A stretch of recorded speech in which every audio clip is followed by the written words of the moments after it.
In this video, I'll show you what to do if your HP Smart Tank is displaying an E3 error code on your LCD screen.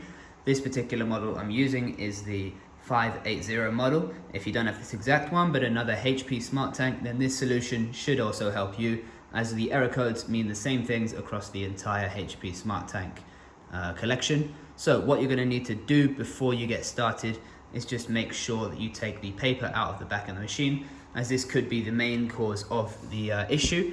The E3 error code actually means a paper jam in the machine. So the first place we want to start is of course with the paper, and we want to go to the back of the machine here, and you can see actually into the machine once you lift up the tab, and you'll just want to make sure that there's nothing back there, no paper that's been creased up. It could have been torn during a printing process, and you just want to make sure that that hasn't happened.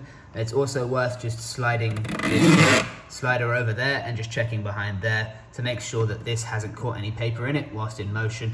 That's also why it's important to make sure that this is in the correct position before you put paper in, as if you adjust it whilst there's paper in, you could catch paper in the sliding mechanism, and this could cause issues for you later on.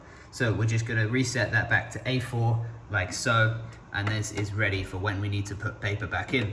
Now it's also worth just putting the back tab back down to see if anything's blocking that from being in the way, as it could be in the wrong position, causing the paper to be pushed forward, and that could cause another paper jam. So we're just going to push this down, and you see it clicks in fairly easily, so there can't be anything in the way behind, otherwise it should be sticking out like this, and you'll notice quite quickly that there's something wrong. So this is all good, and that shouldn't be causing a paper jam. So let that just sit back and rest, and that's in the proper position. Now it's also worth just checking the internal side of the printer, as some paper may have got its way in and then crumpled up, causing a paper jam next to the print heads. So what we're going to do is just put this front tray away, otherwise that may get broken when you pull down the front tab, and you're just going to hold onto this little latch here and pull it down, and you'll see that the printer opens up for you. When you do so, you'll notice that the power button starts to flash, and you get a little icon here. Now this is just to alert you that is the terminated any queued printing jobs. So if you open this and you have some jobs queued, they will be paused at least until you close the lid again, and then you'll be able to resume it. So we're going to have a look inside the printer here, and you can see that all the components are in the correct position, including the print heads there on the left, ready for their printing job. And we're just going to make sure that there's no paper or any other debris in here. And as you can see, it's all clear.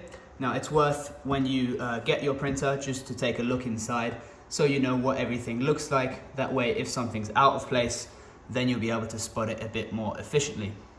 Now, I like to make the habit of checking the ink whilst I'm here, as it's something that you want to monitor, of course. You don't want to run out of ink when you desperately need to print something. So it's worth just having a look here and seeing the ink levels.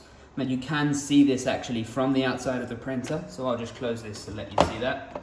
You can see the ink levels quite clearly here, but I always prefer to just open it up and have a look properly, otherwise the light may affect the what it looks like, and you may not be able to see properly that it's empty or full.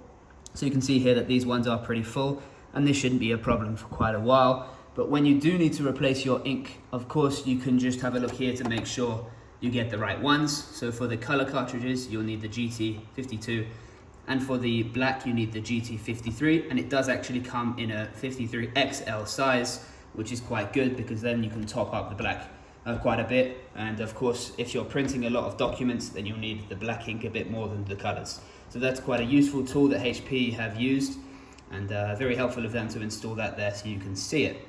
Now we can go ahead and close this up. You'll notice when you do that, that the light stops flashing here and the alert symbol has gone away. Now, if you're still receiving the error code after you've done all of these steps, I'd recommend you just do a little bit of a shutdown of the printer. So feel free just to switch it off. You'll notice the lights go off and the power light is going to flash for a couple of seconds. Make sure not to do anything whilst it's flashing. We want to just let it stop, completely go out, and then we're going to switch it back on.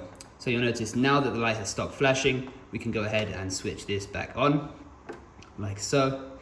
And this should have resolved any E3 error code problems you may be coming across. I hope this video has been useful for you. If it has, feel free to give us a thumbs up and subscribe.